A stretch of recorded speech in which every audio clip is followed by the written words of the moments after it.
Welcome. Let's get going. Welcome to an evening with Jenn McKinlay, a wonderful author joining us tonight. I'm Mary Robinson, and I'm so glad you all could be here. I'm with my co-host Megan Smith and Katie Myers, and you see the beautiful Jenn McKinlay on the screen as well. Well, what's a better way to start an evening with an author than a quote from another author? This is more of an old-time author, Irving Stone.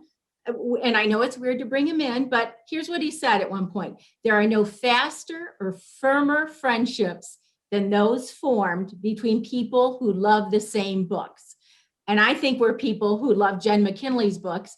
And we got to meet some of you on Tuesday when we talked about some of her books.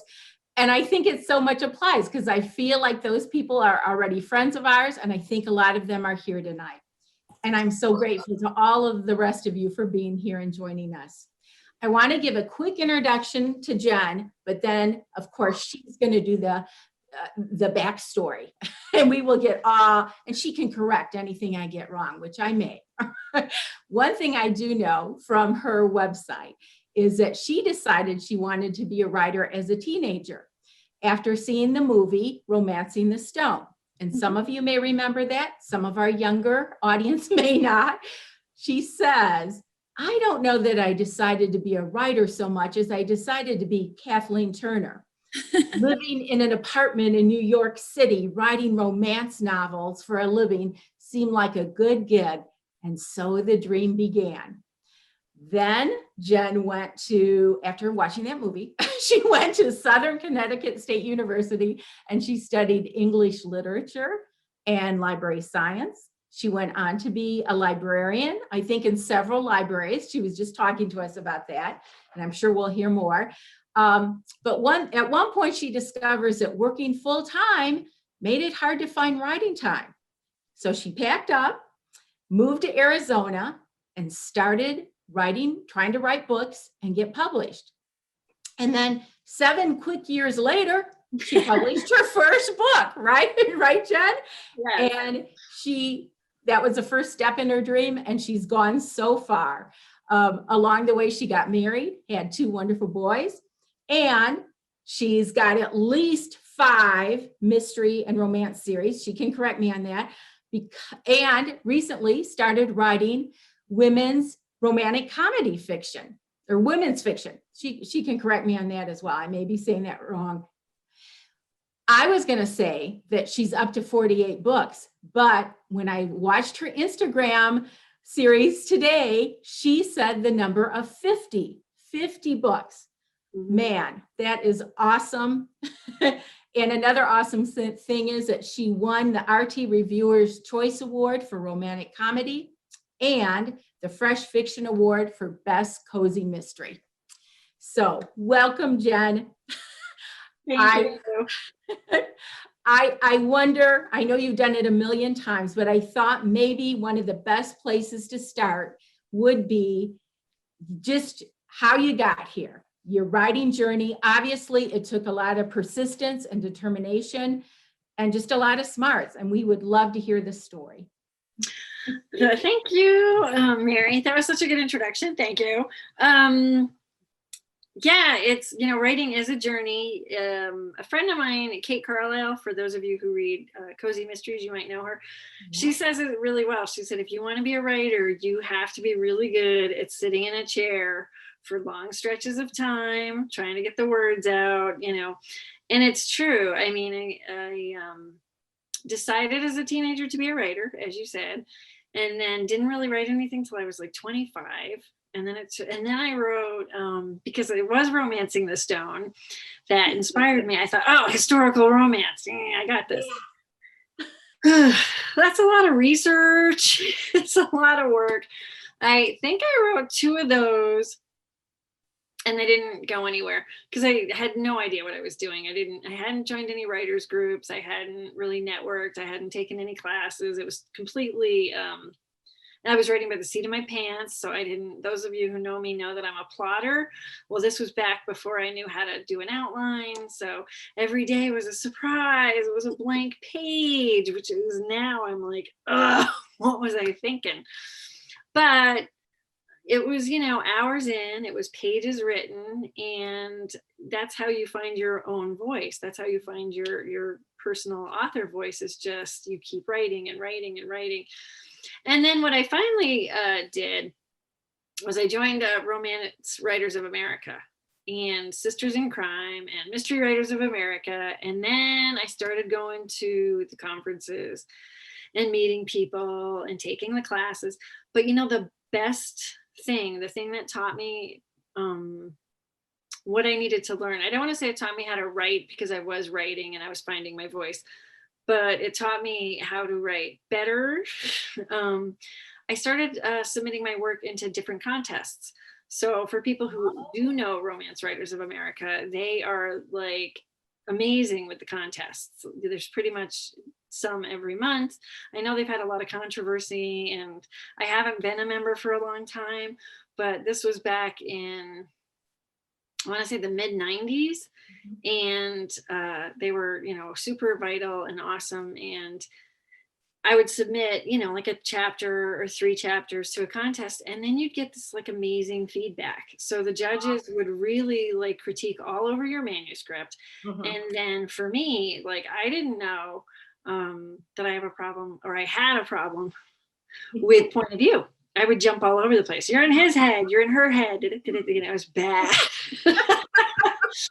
So I would enter writing contests, and then they would give me amazing feedback. And then finally I did sell some romantic comedies to Harlequin, and you know, and that was just a couple. And then my career died again. So before I even got a running start, I was, you know, back on the bench.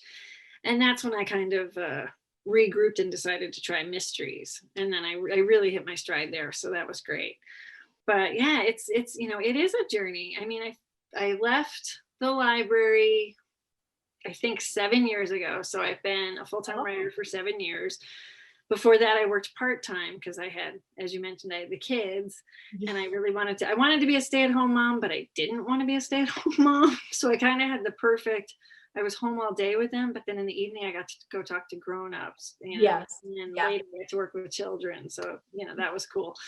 But in and around all that, like, I would take the boys to karate. I'd be sitting in the car writing, you know, trying to, that's, you know, you carve out every second. Yeah. My house was very, very messy for a very, very long time.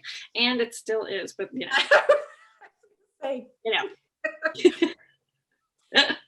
I loved what you said. I read you had a great quote about going from romance to why you were better at mysteries and romance. Do you remember what that is about? Well, yeah, I mean, you know, I mean, mysteries are easy for me. Mysteries are a lot easier to write because a dead body really moves a plot along. Yeah. It's an external conflict, so you don't have to. I mean, the thing with, you know, people like, people, I don't know who, but you know, you hear a lot of disparaging comments about romance, and sure, there's always going to be bad romance, but there's bad mysteries too. But the thing with a good romance is that, you know, you're writing emotionally authentic emotional conflict for like 400 pages. It's hard, you know, especially if your personality is to just like crack a joke and move on, and you don't like angst. I don't particularly like angst, you know, so it's hard. It's super hard. So put in a dead body and, you know, good times. Well, I want to come back to that. But before I do, I told you earlier, I watched your TEDx talk, which was excellent.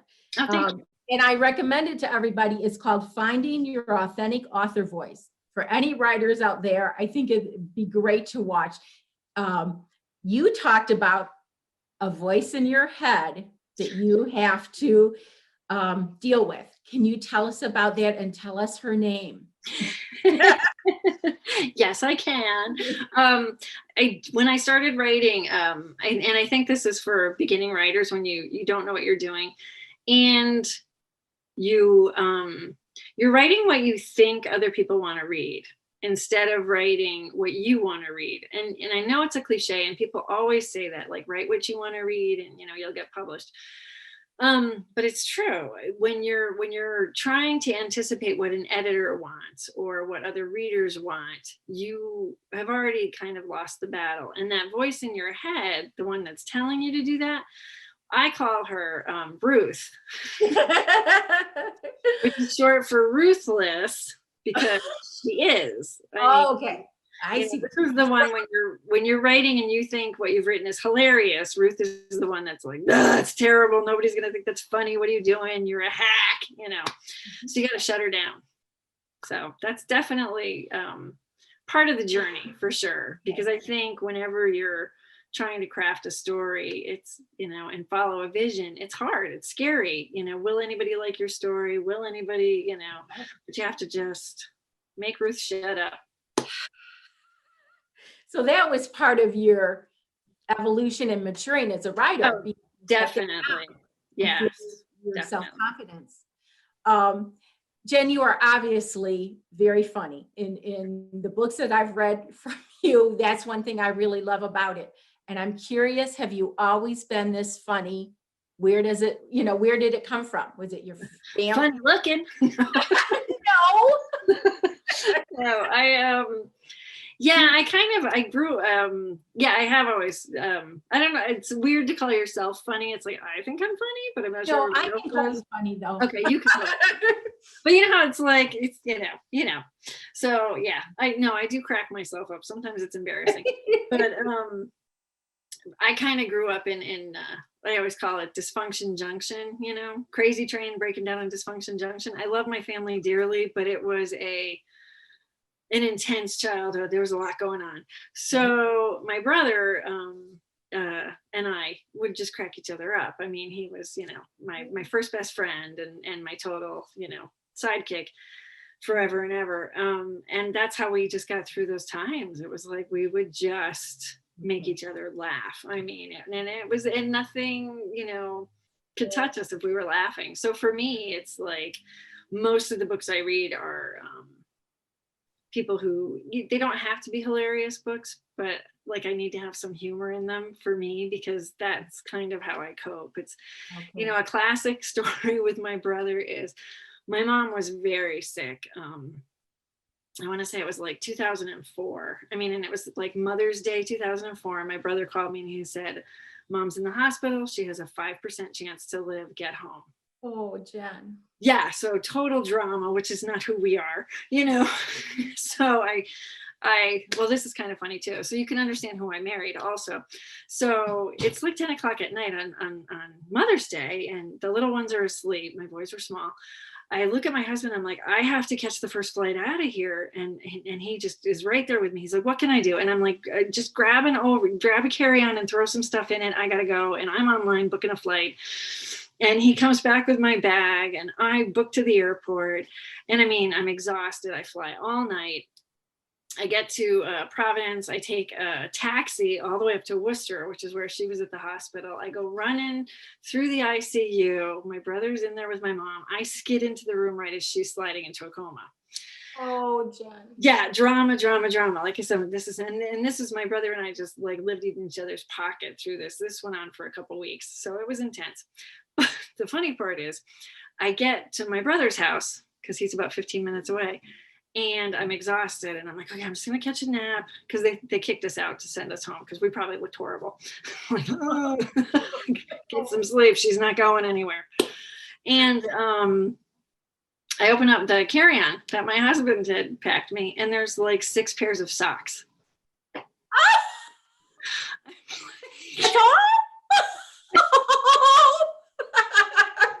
So I call my brother and I'm like, dude, we need to go to Target. But anyway, so that was a whole side thing.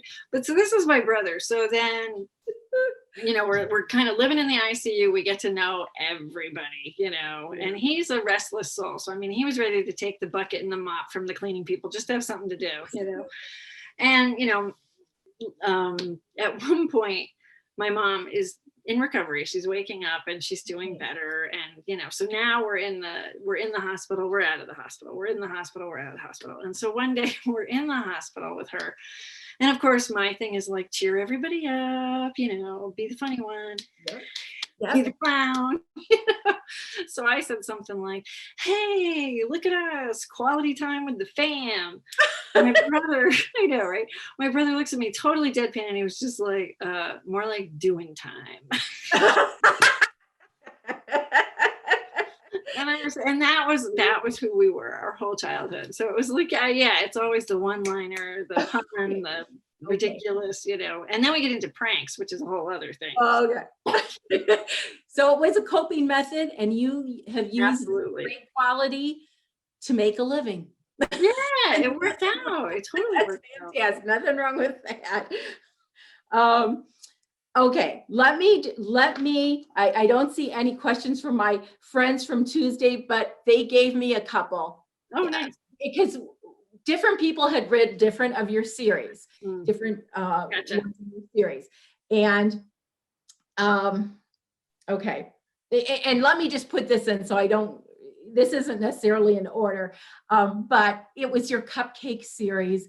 And I'm sure you've gotten this question a lot of times, but we're all curious. Do you make the cupcakes? How do they turn out? Do you get professional help? We were all just wanting to eat those cupcakes and wondering, how do you do it? Do you have special skills in cooking? Where does that come from? I don't. I do watch the British Bake Off. Oh, yes. Love that. Oh. With the cupcake thing, it's I am definitely a carbaholic, you know, like all carbohydrates all the time. Just gimme.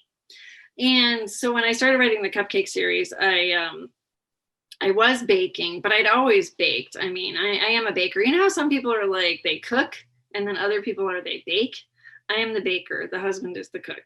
I don't really enjoy cooking the daily dinner. I did it for 20 years. And then when the pandemic hit, the husband tagged in, and I haven't cooked a meal in over a year. And I don't think I ever will again. Good for you.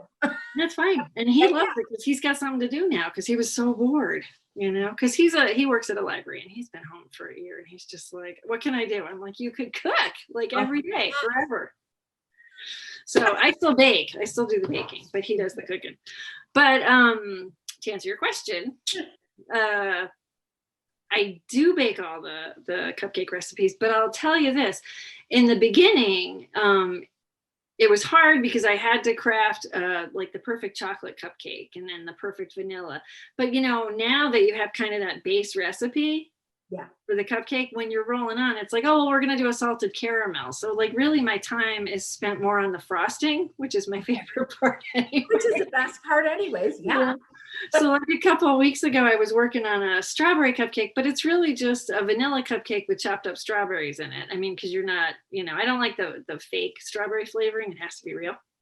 But this particular recipe, so it's basically a vanilla cupcake, but with chopped up strawberries. But then you dig a hole in it, and then you put chopped strawberries in that.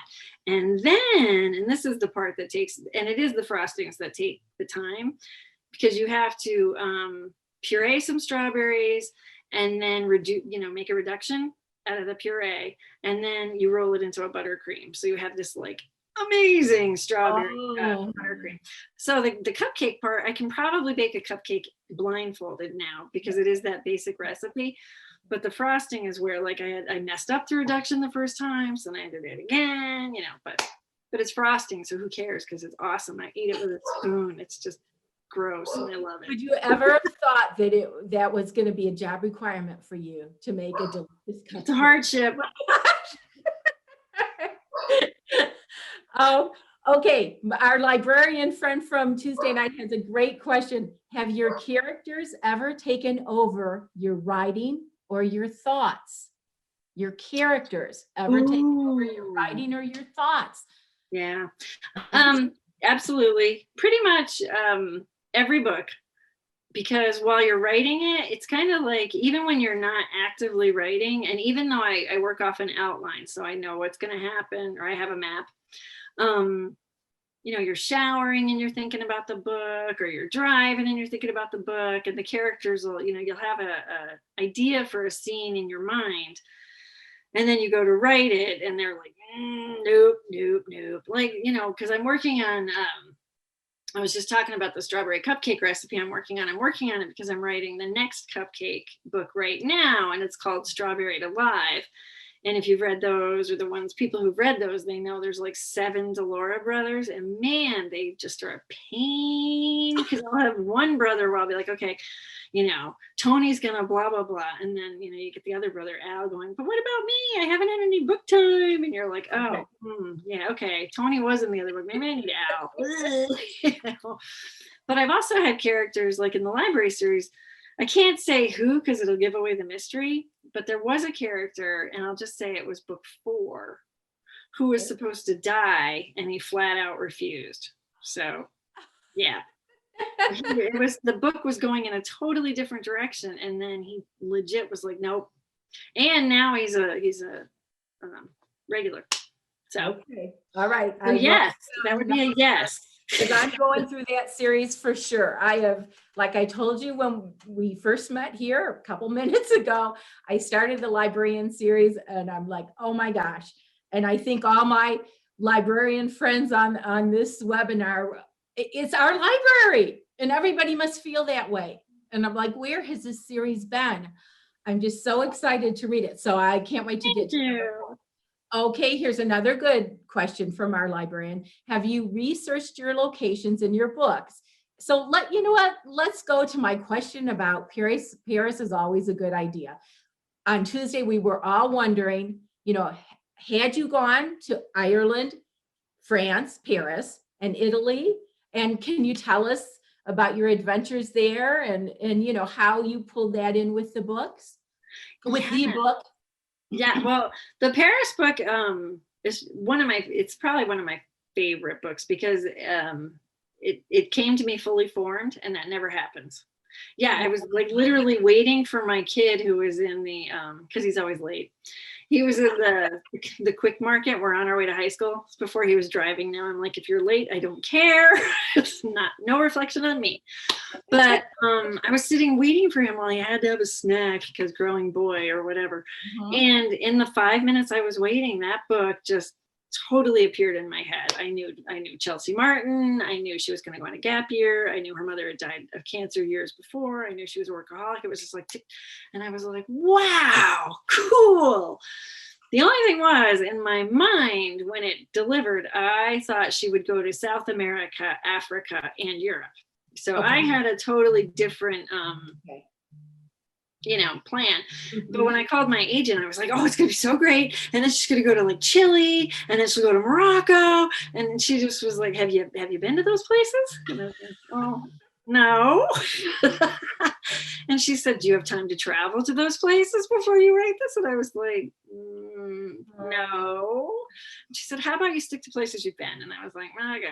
So I'd been to Ireland, and we have family in Dublin, and my mother has been a bazillion times. So I've been there, she's been there, the family's there. So that was easy, and then Italy, actually, my mom and I went for a week. We went to Florence, and we went to the place that Marcellino's vineyard is based on. We actually went out in Tuscany to a vineyard. Yeah, it was super cool. And so it's really based on it. I think the one that we went to is Castello Trebbio or something like that, but I turned it into whatever I named it in the book, Luz or something. Yeah, Castello Luz. So, but I totally took all the scenery and the people who worked there. And then Paris was the one I hadn't been to. So I was writing the book, and I knew I had to get to Paris, and you can't write about being on top of the Eiffel Tower without being on top of the Eiffel Tower. Right. So like an idiot, I took 2 teenagers. Oh, your boys went. So it was just like, I mean, we had an amazing trip, and the Eiffel Tower was incredible, but it was not quite the romantic, you know. It was 2 smelly teenagers who, snore. So, and eat, in every street vendor, they were like, we gotta eat that, and we gotta eat that.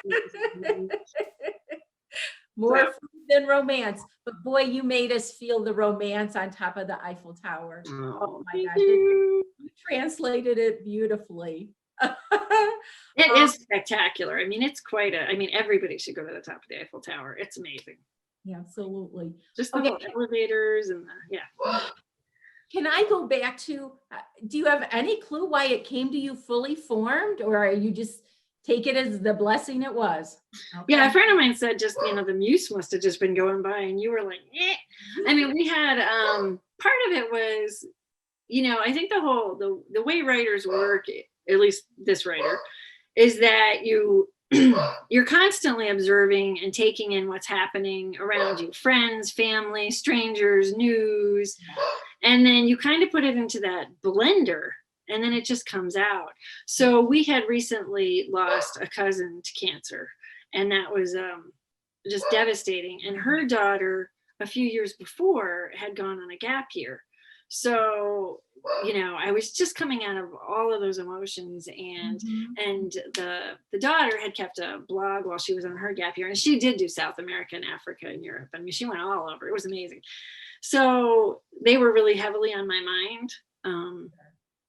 But it was also kind of like, and I think what triggered it, because I think for most writers, there's usually one thought that kicks off a whole book for you. And for me, it was just, the cousin who died, she was also named Jenn. We were, close. We would do family reunions every couple of years together. And we just really clicked, like from the moment she's actually my husband's cousin. And we just clicked. I mean, both readers, loved books, loved thrift, loved, all the same stuff. We're both raising 2 kids, so we always had stuff to compare, had kind of the same moral compass and stuff like that.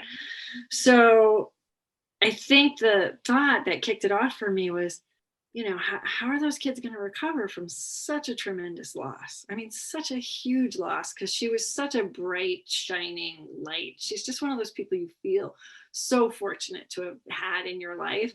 So I was contemplating that while I was waiting for the kid. And then all of a sudden it was just, there it was. Amazing. And really, it's a good example of the process in a lot of the unconscious parts. Totally. In your lives, in your emotions. With Paris, you did, you made a big jump. And I shouldn't say jump, because that's judgmental, and I don't mean to be. Made it because there is none.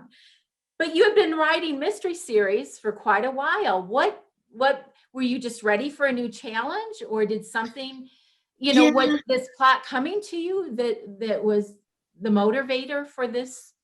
A little bit. I mean, my editor and I had been talking, I think, for about a year, and I've been very fortunate. My editor at Penguin Random House has been my editor, I think, for almost all 50 books. I did a writer for hire with another editor who's also fabulous.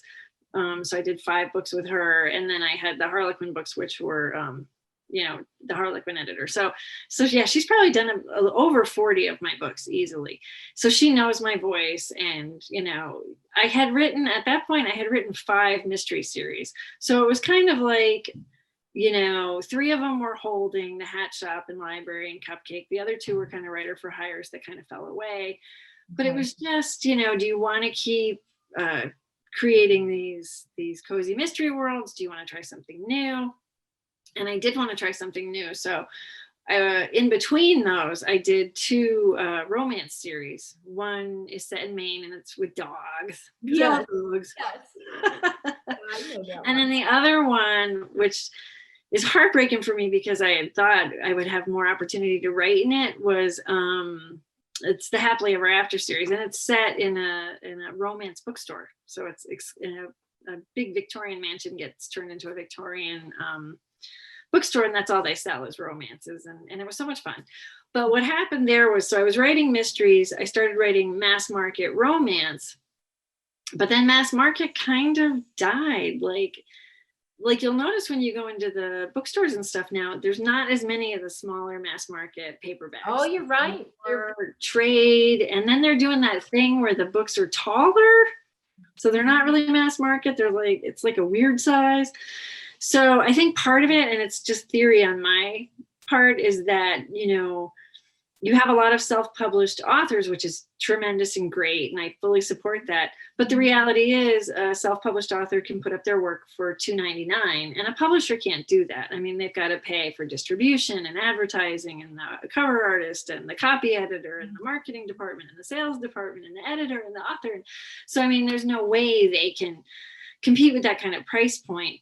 And the reality is romance readers in particular are insanely voracious. I mean, these are people who Yes. read copious amounts of books, so they're going to go for the $2.99 price point, So I think it's the kind of thing where mass markets just kind of, may come back because everything seems to. Sure. There's a cycle for everything. Right. But for now, it wasn't. So I had been writing the mysteries and continuing the mysteries, and then I was writing the mass market romances, and then there really just wasn't a place for me to go. So we started talking about, do you think you want to go into trade paperback women's fiction? And it was just like, I didn't have any ideas, and then all of a sudden I had an idea, and that's where it belonged. So it was kind of perfect. Oh my gosh. Well, and you like just telling the universe, I want to do this. And then the universe comes. Yeah. Okay. Katie Myers is telling me that the question and answer box is filling up. Katie, unmute. I'm going to just let you. I feel very selfish because I've gotten in a lot of my questions, and I have a lot more, but I need to bring everybody in. So Katie, go ahead. Sure. So we'll just start with this one here from David. He said, just finished your Paris book today. Thanks for talking tonight. Did you seek out mentors or other professionals or authors when you started out? And why or why not? And were they helpful, or did they offer appropriate guidance and suggestions? I didn't. I worked very much alone. I was so I guess doubtful about my own abilities that I didn't tell anybody. I didn't tell anybody I was trying to be a writer. And it was a major mistake. Like, looking back, I wish I just had a little bit more confidence, because I think going to conferences, meeting fellow writers, they lift you up, they speak your language, they're your people. And the one thing I've discovered with the writing community is it is incredibly supportive. Minus you're always going to have your few bad apples, but by and large, authors are so great about sending the elevator back down. It's because they've been there. They know exactly how you feel. I feel very fortunate. I didn't really, I didn't have any, I joined writing groups, so I didn't really have mentors, but I quickly networked into friendships. When I was writing the very first romantic comedies that I wrote for Harlequin, I joined an online writers group, and we were all publishing under the same imprint. So it was called Duets at the time. I am still in touch with them. It used to be we talked every single day online, message board and blah, blah, blah, blah. Now it's like a couple times a week. But that was like almost 20 years ago, and our careers have all scattered. Some of them aren't even writing anymore, but it's a support system. I would say I wish I had joined earlier. Like, I joined them, as I said, when I was published. I wish I joined groups before. You get so much out, and there's so many writing groups. For whatever, there's YA groups if you're young adult, there's nonfiction, there's poets, there's, like I said, writers are just incredibly inclusive and supportive. So if you have any organizations near you, join them. And that's where you'll probably find a really good mentor too. Wonderful advice. And at the library, we do have a writers group. It's called the Paddock Street Writers Guild. And actually, the gentleman who had this question is part of it. So he's great. The writer too. So perfect. Answer to him. Okay, Katie. And we can do a few, and then we can go back to your questions, Mary. We can keep it nice and even. You're good to me. This question is from Catherine Kirchmere, and she is asking, do you think that the cozy mystery genre is aimed mostly at women? Would it surprise you to know that my dad, who is 80, started reading my books of yours, and now he is totally hooked on the genre? Oh, well, thank your dad. That's awesome. I do think it's marketed towards women, but I have a lot of men who read the books, and which is awesome, because they reach out and they'll tell me. Probably publishing should pay more attention to that, But it's because they make it cats and food and knitting or whatever. I think they just assume it's women, but there's a lot of men because the thing with cozies, and I think this is what they forget, is that the same people who read those would be the same people who would watch, Jessica Fletcher or any of those traditional mystery. What was the one with Dick Van Dyke? I can't remember. Oh, yeah. Diagnosis Murder, was that it? Yeah. Okay, just say it was, even if it wasn't. But, and a lot of those viewers are men. I mean, because the thing with a cozy is it's a puzzle. I mean, you're trying to write a really twisted, well-crafted puzzle. And I think there's a lot of men. It's like if the crossword puzzle was only for women. It doesn't make any sense. So hopefully they'll catch on to that, because there are like one of my favorite other library mystery series is The Cat in the Stacks by Miranda James, which is actually a friend of mine, Dean James. So there's a lot of men writing them too. Oh. Yeah. But he chose Miranda because they thought it was a female audience. So. Okay. Yeah. Marketing. Okay. Right. Katie, you want to do one more? Yeah, sure. Okay. Last one for now is from Ginny. And she asks, with the hat making books, do you make hats like you make cupcakes? And then she also added, I think it's mean that they don't like all the puns. I know it is mean. It's so mean. But Ginger's kind of sassy. So I think it's the way they check her exuberant personality. For those of you who haven't read The Hat Shop, the main character is Scarlet, and she's a ginger, and she is kind of a fish out of water. She's an American in a very British setting of a hat shop that she's inherited with her British cousin. And no, I specifically wrote Scarlet as a non-hat making character because the books are told from her perspective. And just like I can't craft a hat to save my life, unless we're talking knitting, I can do that. Or felting, I can felt a hat. But I have her just completely incompetent. So the research that I do, I can weave into the story, but I can use smaller chunks of it, and it's more for Vivian, which is the cousin. That's also why she's an American, because when I first thought of the hat shop, I'm like, oh, this is gonna be great. I'm gonna write a British character who's making hats. And then I was like, you can't do that. You don't know anything of what it's like. I mean, I have friends that are British and I don't understand half of the jokes that they, what I mean? So I was just like, okay, she's an American. So yeah. You gotta be perfect. And that kind of goes to another question I see in the chat was, do you research the finer points in your works? Do you research the finer points? I do, because I think it's important to get it right, so it's a lot of, thankfully, I left the library a while ago and it's changed. Those of you who work in the field know it's constantly changing. It's like sand under your feet, oh, here's a new online catalog system. Or now we're teaching this and now we're teaching that. Yeah, it's crazy. So I will tap the librarians that are still in the profession for, like, what's happening now? Oh, we're doing maker spaces. Cool. So I do, because I think if you get it wrong, even if it's not critical for the mystery, it will ruin the whole, like it'll pull the reader right out of the story, if you get it wrong. So that's why when I started writing the Cupcake Bakery series, I was touring cupcake bakeries. It was just brutal. But that's how I know that they use a Hobart in the confection oven and that you can get a cupcake tin that's like 36 cupcakes. Barely enough. But so I do research the finer points, and thankfully copy editors are amazing. You get a copy editor, they don't just check your grammar and your spelling. I've had copy editors, I think, what was it? I forget which book.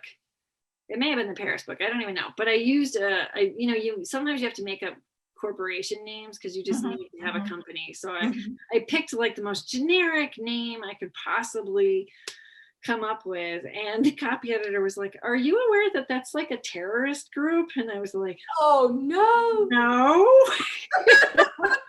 And I mean, I had searched it, but I didn't do the deep dive that she did. So I was like, no, and thank you, we'll be changing that. Okay. So, yeah. Right. So I try to get the finer points just because it's important. And you've taught us all why copy editors are so important. They're they're the bane of your existence, because I tend to make up words and they don't like that.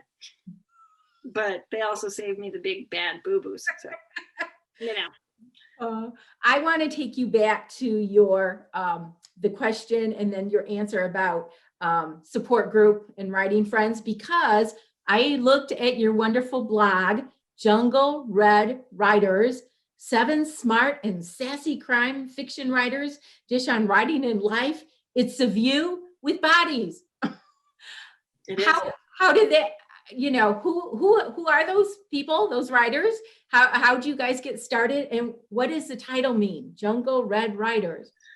I'm like the freshman. So Okay. I'm like the newest, and I've been there a little over 4 years. So yeah, I'm the last one to the party. The blog itself, I think, is going on 10 or 12 years. So they were around before me.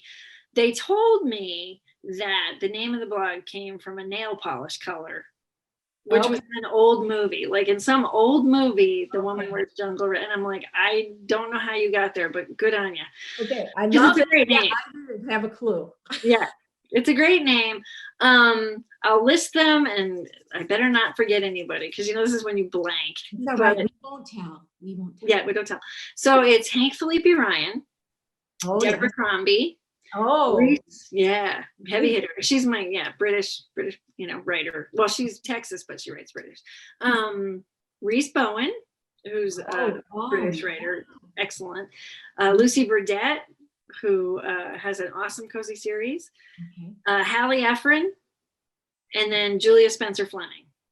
And Hallie and Julia are more of a traditional mystery writers.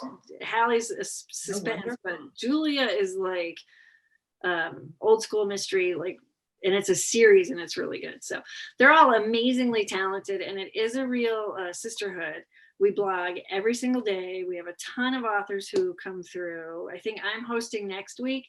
So usually Monday will be a conversation about whatever is on our mind. And then the rest of the week is just blog posts and visiting authors. I think next week I'm having Krista Davis and Paige Shelton visit on my week. Oh, cool. And Paige Shelton is nominated for the Mary Higgins Clark Award this year. So I'm very excited for her. She is a plot group buddy of mine with Kate Carlisle. The three of us get together and plot. So okay. All right. Well, community. Yep, and you're giving us an inside look. Katie Myers just put that blog in the chat, and it was fun to read. It's a lot, and we get some amazing. We get a lot of men authors. We get, Hank is a thriller suspense writer, so she's also an investigative news reporter in Boston. So she travels through all kinds of people. Yeah, she's our go girl. So it's pretty cool. Okay, here's a good one. What types of books do you read? I think you've talked about how you like funny, but what types of books do you read? And then I'll wait on the second part of that. I read everything. I am a huge reader. In fact, I'm looking at the stack of books on my desk right now are ones that I've finished. So I'll just do a quick show and tell. Death by Dumpling, Vivian Chen, highly recommend. Okay. And these are ones that I'm going to be giving away, I think, on my Instagram, because I'm doing my spring cleaning. So I'm looking at the stack going, oh yeah. And then this one is A Deadly Inside Scoop by Abby Collette. This is a series. Her second just came out. It's really good. Vivian's series is really good. I'll hold it up again. Look at that cover. Isn't that great? Oh, it's wonderful. The second title in this one is A Game of Cones. Oh, very good. So good. And then this is Alicia Ray's The Right Swipe. Oh, okay. So I have some romance comedy. And this is a dude romantic comedy. Flipside by James Bailey. Okay. He was hilarious. I did a bookstore talk with him, and he's British, and it was like the middle of the night for him, and he was very good about it because and then this one is Loathe at First Sight. Suzanne. So yeah, these are all going to be up for grabs on my Instagram when I get it together next week. I just did a giveaway too, and it's always a mixed bag of mystery and romance, because I don't want, I want people to read wide and large, or large and wide, or whatever. Right now I'm reading Mexican Gothic. Oh, which is really good. It's very creepy. So I'm enjoying that one. It's not super funny, but I really like the attitude of the protagonist because she's Okay. kind of sassy. And I'm trying to think of what else I've read lately. You know when you just read a really good book and then you can't remember what it was? Yeah. That's Well, right. yeah, it's a story of my life when they Yeah. come up I'm with like, the it was so good. What was it? It'll come to me. Mexican Gothic I started, but then it was due back at my library. And So- it's not that's not a fast read either. No, I wanted to savor it. Yeah, So- it's a very, you can't rush that book. Like there's some books you can, oh, I know, Sarah J. Maas's The Crown. Oh, Silver, her new Silver Fire. Katie Myers, do you remember? It's a really cool cover with the orange flames and the silver begin, you know. And We'll it's take a look real quick. series, right? Yeah. It's Yeah. like a crown of silver fire or Okay. silver flames. Really Oh, great. yes. A Court of Silver Flames. Okay, I was close. They all, you know, some of those titles do sound a little similar. So Well, they you have were- court, crown. It's yeah, like- courts and crowns and capes and that one was really good. I mean, I read that whole series, but I mean, the last one in that series came out in 2018. I mean, I've been waiting. Okay. You know, they're waiting for Nessa's story. I'm like, you know, librarians, we're like hawks. Yes. When's Oh, it coming? You know, so yeah. yep. Oh, yeah. Good So friend of that mine. was one I read I read really fast, and then I did read I read a women's fiction that was really good, and I can't. Hang on one second. Trying to see if I can find it. Ugh. Oh, it's not a women's fiction. Things You Save in a Fire. That was Catherine Center. Really good. Really Okay. good. Female firefighter in Boston. So good. Oh, well, Now I okay. can be at peace because it was going to drive me crazy. Okay, you told me with the female firefighter. Oh, I love that. Okay. Yeah, totally. And very funny and very poignant and just Okay. really good. Really Oh, good. it sounds good. That would be a good book club book. Okay. Definitely. There's a lot to unbox in that book. Big time. Okay. The second part of that, what is your favorite series of yours? And I Ooh, know that's probably a hard question, is the mama of those books of all your series. it's really hard. That's really hard. Yeah. Because I like them all. It's kind of like your kids, you know, it's like, how do you pick a favorite? And I don't like either of you most of the time. Because you're teenagers, you know. Oh, weirdly enough, I think if I have to pick, Paris is always a good idea. It's probably my favorite of the romances because it was such a personal book for me. I mean, I was talking about my brother earlier, and I'm going to try and share this without getting sad, but he passed away unexpectedly. Yeah, it was awful. It was last year. But I wrote Paris, and it's, mostly about grief and because I was thinking about that cousin. Yeah. And so the book came out like literally weeks after I had suffered the greatest grief I've ever known. And for that reason, it's really personal for me because I felt like the universe had me writing this book about pain and grief and loss. And then debilitating loss came up. I mean, I was lost for a long time. So that one has a very special place for me because sometimes you just wonder, like, is the universe looking out for you? Is it throwing you that lifeline? My mom had read the book when it came out because, of course, her son. And she said, I loved Paris and I can never, ever read it ever again. Because there's siblings in that. The hero in that book has a sister and they're as close. And I forgot. in the book, I talk about, sorry, Mary. I know it's see, this is where writing is so personal, and that blender, that creative blender, you have to go to your places of pain. In the book, Jason, the male lead, has a sister, Jessica, who well, I won't share too much because I don't want to, but all you need to know about their relationship is that they were one word. They were Jason, Jess. Well, my brother and I were one word growing up. We were Jed and Jenny. So, with all the loss we sustained last year, my mother's like, I can't ever read it again. And I'm like, no, me neither. No, never going to read that book again. So Paris is probably my favorite in the sense that it is so incredibly personal. Probably of all the books I've ever written, the Paris book is the absolute most personal me, like it's me. Yes. And for the mysteries, and this I'm gonna throw you a curveball, because I have, the hat shop and the library and the cupcake, and I love them all dearly, and I love them all for very different reasons. But probably my favorite is actually a mystery series that I wrote under a pseudonym. Really? I know, and I have it over here. And the reason that I'm so prepared. Okay.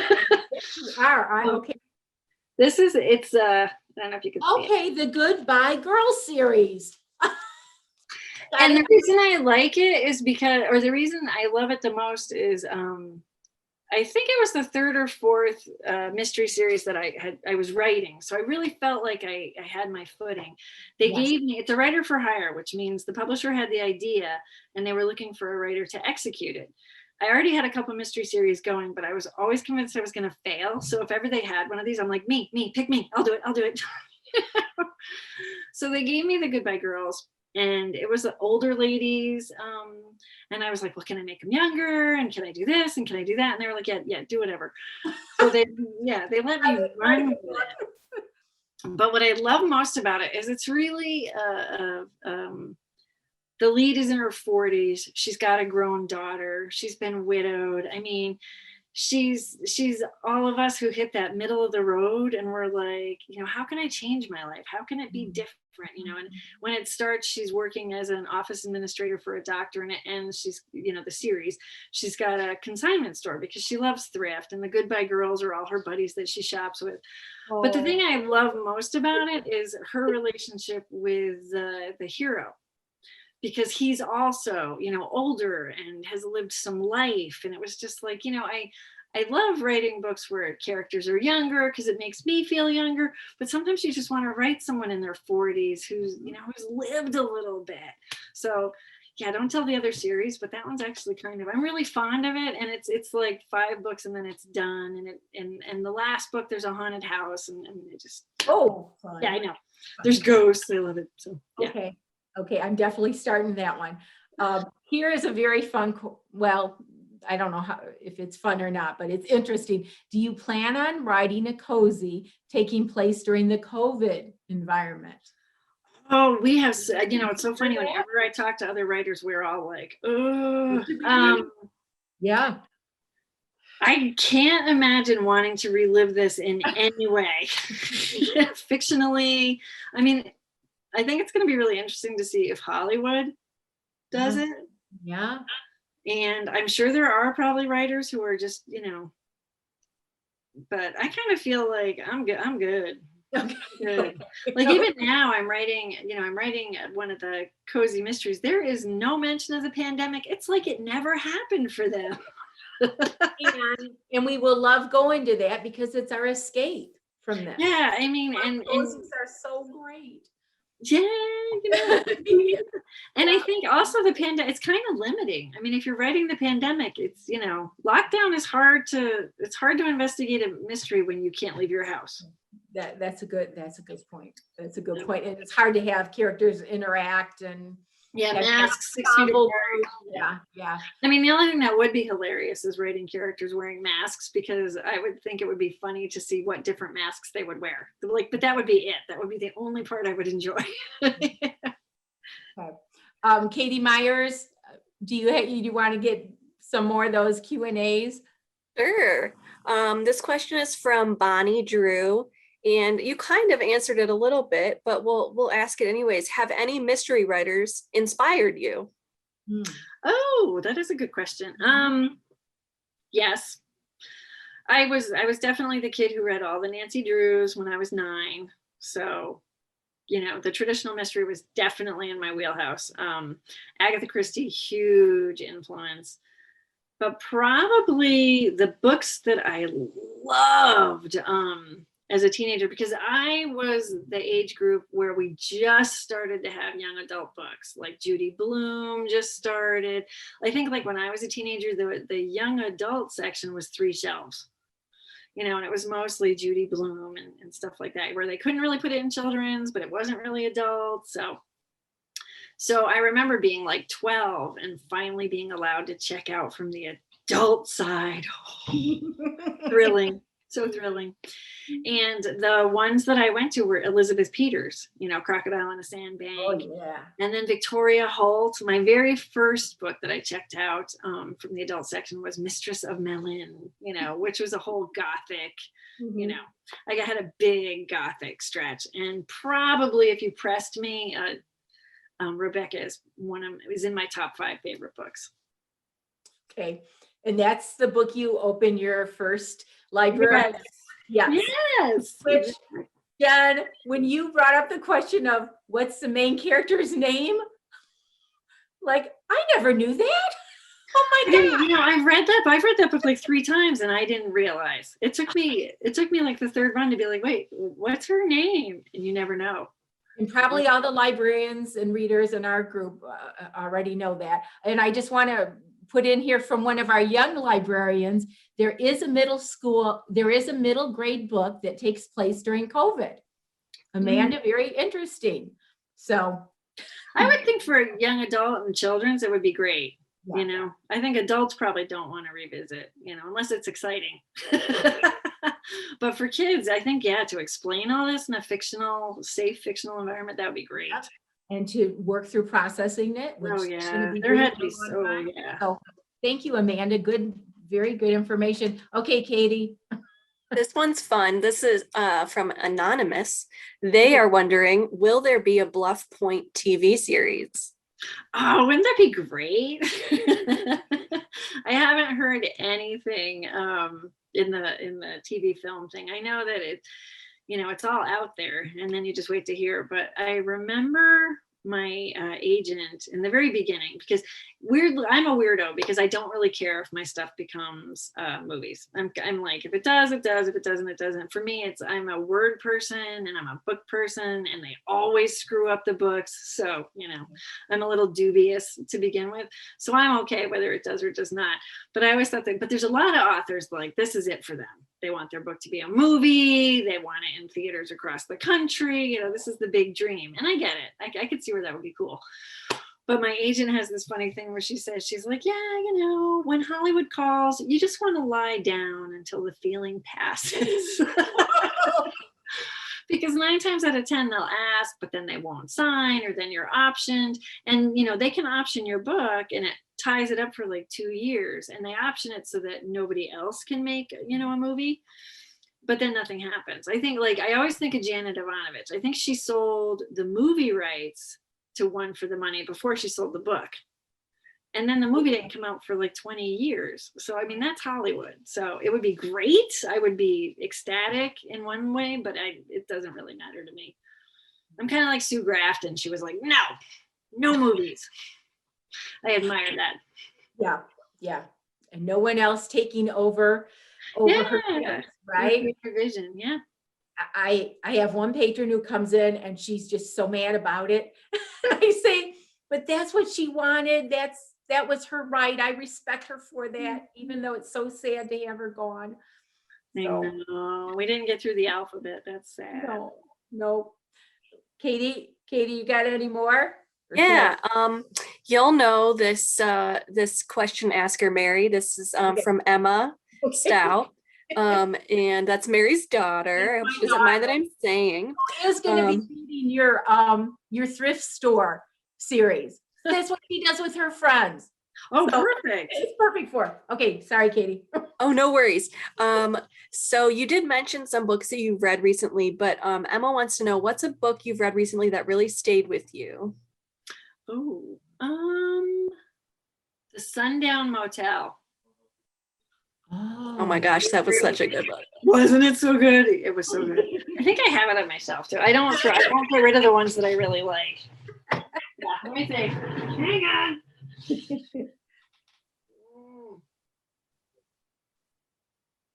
No, I can't find it. Oh, it's a cool cover, isn't it? It is. Hang on a second. Cover. Oh, no, I do have it. Ha! I knew I didn't get rid of it. Sorry. I love wheels. This one stayed with me. This was so good. I mean, it's got ghosts and it's a little scary, but so good. Okay. That one's not going to be up for giveaway. Sorry. That's a good one to pair with Mexican Gothic. I might say. Oh. Such a good little double feature. Yeah. Anyways, that was my editorial comment. We have another question here from David. He says, pleasure listening to you tonight. Thank you. How many books or how long did it take for you to make a living from your writing? Ooh, good story. Okay, I'll give you the down and dirty on writing. So the way it works, because David, he is an aspiring writer, right? Yep. Yeah. He Yes. has written some books. Yeah. So I'll tell you how this goes. The very first books that I sold to Harlequin, and that was in 2001, were shorter romantic comedies. They were really trying to draft in on Bridget Jones's Diary. Sure. So they were doing it 2-in-1 books. Comedy's really subjective, and not everybody's funny who thinks they're funny. Like, I think I'm funny, but other people don't think I'm funny. So for example, with those books, you'd sign a contract and then they would want one more. So the contract would be for 2 books.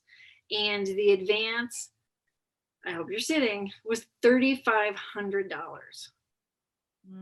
So you had to sell enough books to earn that $3,500, because your advance you have to earn back, and then you'd get 8% of whatever they were selling. Now a paperback runs $8. If you're getting 8% as an author, you're getting 64 cents a book. So you have to earn $3,500 in 64-cent increments before you make more money. This is why authors are a very sad alcoholic bunch. Now that was Harlequin, and that was 2-in-1s, and that was 2001. Jumping forward to, I think it was 2008 is when I sold my first mystery, but it was a writer for hire, but that it didn't change the basic contract. When you're brand new, and you won't be surprised by this, because I don't know how many people know, but like I got more for my first mystery than J.K. Rowling did for her first Harry Potter. You see what I'm saying? They don't pay you a lot until you prove out, and then they pay you a ton. Yeah. So you got to work you just have to work like a dog in the beginning. This is why I was sitting there writing during karate and stuff like that, get the books out. But yeah, I think the nice thing about it, like at least in mysteries and also, well, in genre fiction, the nice thing is they usually don't just buy one book. And even if you wrote like a literary hardcover, it's not just usually in one book. They usually are going to give you a contract for that first book, and then they're going to believe in you for a second one. And on that second one, it's like they just want an idea, maybe an outline, maybe a sample chapter to just, give them an idea of where you're going. But as you earn out each book, your salary goes up and up and up and up and up. But those initial sales, now that's not everybody, because now I'll tell you another story. So I was writing for Harlequin. A dear friend of mine was also writing for Harlequin. We both kind of got kicked to the curb with the romantic comedies, because I don't know that Harlequin really knew how to sell them, and the Bridget Jones thing fritzed out and yada yada. So she wrote 1 duet. I wrote 3. We both ended up kind of unemployed, but they don't really tell you that. They just kind of stop taking your call. Yeah, it's a lovely business. So she and I would write back and forth, and we would talk to each other like, oh, I'm going to write a YA. Me too. I'm going to write a science fiction. Oh, me too. Because we were both super like Travis McGee heads, and we loved mysteries, and we loved science fiction, and we loved YA. So I finally hit with a mystery deal, and it was 3 books. I think at that point they were at $5,000 each. So that was a significant bump up for me. So I was feeling pretty good about that. And then she sold a literary, she's Southern. So she sold a magical realism literary book, so she was going right into hardcover for $250,000. Oh my goodness. Yeah. So that's writing. I mean, and that essentially she was starting all over. She only had the one romantic comedy behind her. But she just wrote, I mean, you've probably heard her name, Sarah Addison Allen, and she wrote Garden Spells. Oh, Yeah. yes. Dear friend, lovely person, but, totally kicked my butt. You know? So, now ironically, we're with the same agency and, we're in the same, but I had to write to catch up to her. I had to write I'm not kidding. I'm writing my 50th book and I had to write about 40 books to get even in the same tier. So it really depends what you're writing, who likes it, who believes in you. And what sometimes there's not a rhyme or reason. It has to do with the environment you're writing into, and what's going on in the world and what's. Oh, absolutely. It's luck, it's timing. You can't control that. Yeah, you can't control it. All you can do is, and I remember seeing Dennis Lehane speak in Boston when I was first starting out. And I really took to heart what he said, because I write series and it would be really easy to get sloppy. I mean, or lazy. The world's established. It's like, throwing a mystery, throwing a dead body, blah, blah, blah, throwing a cupcake, we're good. But I would never. No. But seriously, I mean, he gave this great talk about how there's no hierarchy in literature. No one genre is better than another. No format is better than another. It took him years to scrape the MFA off of him. I mean, it was hilarious. But then he also said, he's like, really the only way you succeed in this business, and this is the solid key, is that you have to write a better book every time. Every book needs to be better than the last book. And I took that to heart, I think like 11 years ago, and I've never forgotten it. Wonderful. So you keep pushing and pushing and pushing. Mm-hmm. You try. And one thing I wanted to ask, and really since David just asked that question, a thing I wanted to promote is your Instagram account, because I have watched now too. You're doing a series of how to write a book. Yeah. And it is excellent, Jen. Oh, thank you. I highly recommend it. And so one thing I want to ask, why did you think to do that? How did that come about? And then tell David what you're going to do for your 5th and last one, because I think that will be like gold to any aspiring writer. I hope so. I hope I haven't set the bar too high for myself. It's like, it's called Let's Write a Book. And I took every Wednesday in the month of March. And the reason I did it, and I keep it to 20 minutes, because when I did that TED Talk that Mary mentioned, they tell you that people have an attention span. Like, I can't believe we're still talking, because they're like, people only pay attention for 20 minutes. And then they're like, go on. And me in particular, I'm like, yeah, I'm good for 15 minutes. But so I keep it to 20 minutes, but I try to like how to write comedy, how to write a 3-dimensional character, how to plot. Are you a plotter or a pantser? So it's different things like that. And it came to me because part of the thing with the pandemic is that I just get a lot of direct messages about writing. I think people, it's kind of like everybody was baking sourdough. And everybody started coloring, and everybody learned how to play guitar during the pandemic. Okay. There was a lot of self-care. And then I think people who always wanted to write a book were like, this is what I'm going to come out of this pandemic with a book. Cozy. Yeah. And I'm like, yeah, go you. But I just kept getting a lot of questions, and it was a lot of the same questions. I thought, if I just do a short series of videos, we can cover a lot of this. So next Wednesday is the last Wednesday. I do them at 5 p.m. Pacific Standard Time, so it'll be 7 Central, but it'll stay on my Instagram TV, so you can catch it whenever. So don't feel like you have to rush.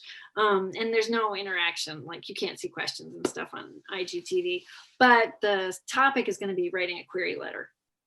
Because I think that's the single number one thing. People are like, how can I write the letter that's going to get the agent or the editor to care about me and my brilliant book? So we will try and discuss that. And I know I spent so long doing a deep dive on how do I write a synopsis. And we did go over synopses a couple days ago or a couple weeks ago. And yeah, you get really freaked out. But I'll say this. And this is probably what I'm going to talk about on Wednesday, is that if you have a good idea, they're going to pay attention. I mean, I sat at a lunch way, way back in the early 2000s with an author, and we had a table full of agents and editors. And she said, you know, I just have this idea, and it's going to be like Bridget Jones's Diary meets Harry Potter.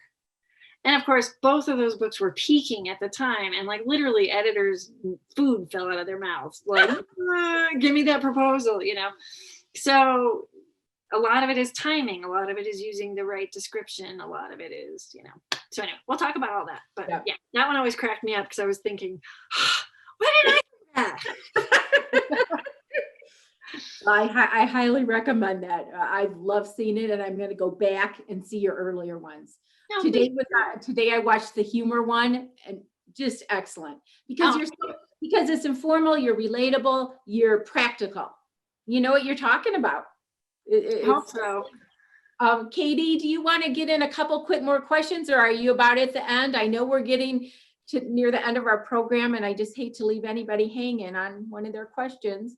One quick comment from Bonnie Drew. She just said, thank you for the suggestion. She was referring to oh my gosh, the motel, the book about the motel. Okay. She said, Mary got me hooked on Simone St. James. So, oh my goodness. Okay. If you just heard a loud noise behind me, it's my cat being very invasive, very rude.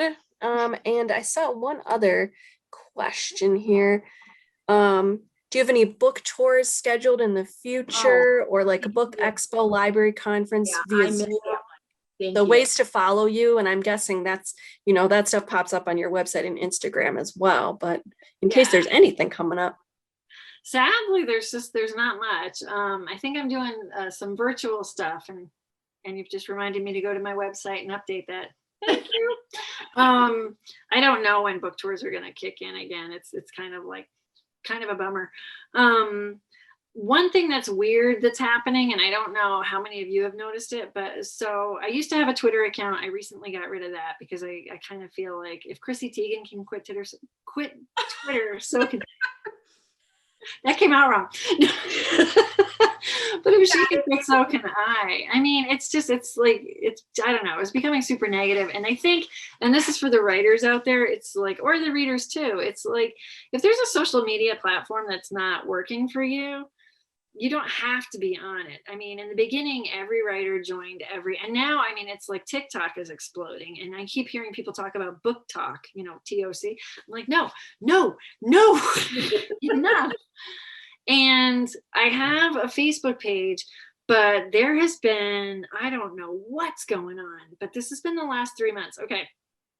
December, I had about 15,000 followers, not quite 15, but you know, getting there. And an equal amount of likes. So people who like your page and also follow your page or whatever. And that was, you know, I'm very into organic growth. I don't want people following me if you're not a reader, why are you here? You know? And I think it's important in the beginning, people get really numbers driven. Like, I need to have people following me. Well, if they're not buying your books, what is the point? You know, it's not going to do you any good. So all of a sudden, December to now, my page has exploded, and I have like 42,000 followers and 15,000 people who like the page. So that stayed the same, but I have this crazy amount of followers. And then, because I'm pretty active, I like post every day. I do a lot of giveaways. I try to put up jokes. Shocker, I know. And what I noticed is if I put up, you know, a book loving thing or a joke, I have a lot of regulars who will, you know, write a comment like, oh, that's really funny. Da, da, da. And then all of a sudden, and I don't want to say I don't want to be like gender bashing or whatever, but all of a sudden these dudes are cropping up. And they're leaving like, hi, baby. Not even on my stuff, but on the people who are, and then they'll write things like, please DM me, please message me. I want to be your friend, you know, blah, blah, blah, blah, blah. And I'm just like, what is going on? So I reached out to my publisher, and they reached out to Facebook. And of course, Facebook has no idea what's going on. So they're like, well, maybe you should change your settings. It's like, this is a verified public page. There's only so much I can do. Right. So then I was like, God, is it just me? And did I just join something backwards. So I went over to, you guys, I know you've heard of her, Sandra Brown.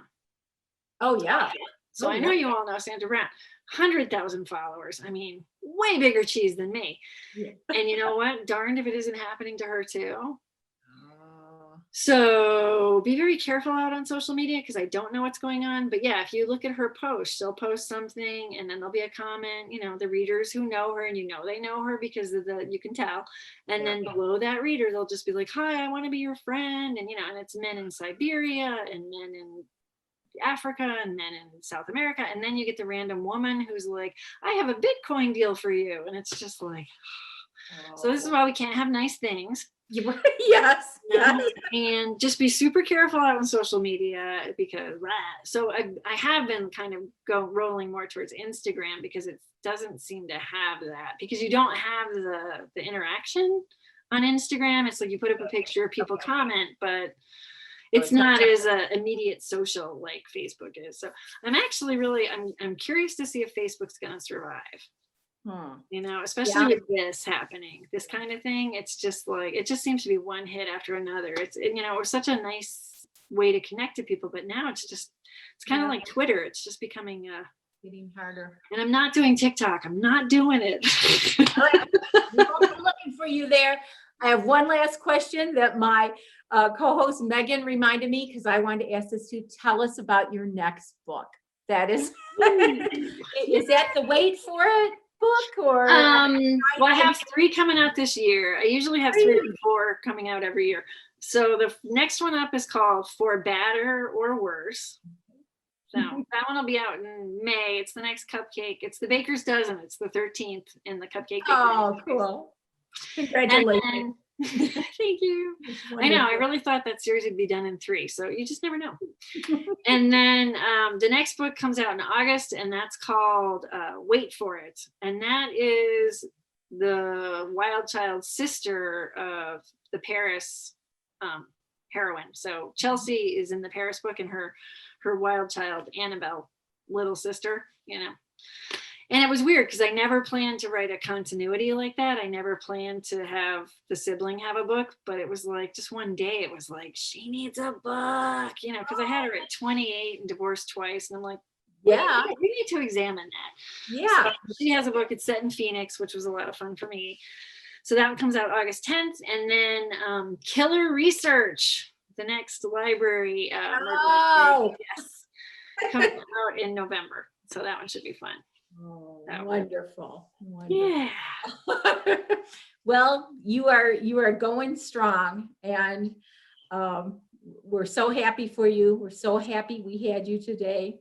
Congratulations on your success. It is definitely our gain, for sure. Oh, thank you so much. Thank you, everybody who popped in tonight. I appreciate all of you so much. Thank you. And thank you, ladies, for having me. Mary, you're delightful. Oh, well, it's just the best to talk to you. And I have a whole bunch more questions. So I'll have to get on your come back. But you know what? Let me thank all of our audience for being here, and very quickly give an invitation to some other upcoming events before we say goodbye to Jen, that might be of interest to you with our book groups in particular. Coming up the first Saturday in April 3rd at 7:00 is our Readers Social Club. This is not your typical book club because there are no assigned books, no discussions for which you have to prepare. It's just a group of book lovers, just like all of us, talking about what we're all passionate about, reading and books. We can talk about Jen's books. We have Forever Young Book Club coming up Monday, April 19th. That's another evening program, 7 p.m. They're going to be talking about The Rest of Us Just Live Here. And our Bookies group meets that Wednesday, April 21st in the morning, 9:30 a.m. And we're talking about The Secrets We Kept. And most important, please watch for more of these pop-up book groups and then author visits, because our wonderful Megan Smith who's responsible for this wonderful evening, is working on some more. And coming up, she has probably this summer authors Tasha Alexander, who does the Lady Emily series, which is historical suspense, and her husband, Andrew Grant, who's a thriller writer and British. Plus Kieran Slaughter coming at some point, who is a wonderful suspense mystery writer. So we would love to have all you guys. And what I want to say to Jen is you are just as smart and funny and charming as I thought you would be. as I got from your Instagram. Thank you so much. And thank you to everybody for being here, for supporting us, and for being part of our library family. Crystal Lake Public Library is so lucky to have you all. Thank you very, very much. Good night. We've loved being together with you. And on behalf of Megan and Katie and myself, thank you, guys. Thank you. Bye-bye now. So much, Jen. I'm almost Thank right you. over. Take care, Alex. everybody. Okay. Now, we Done. practice this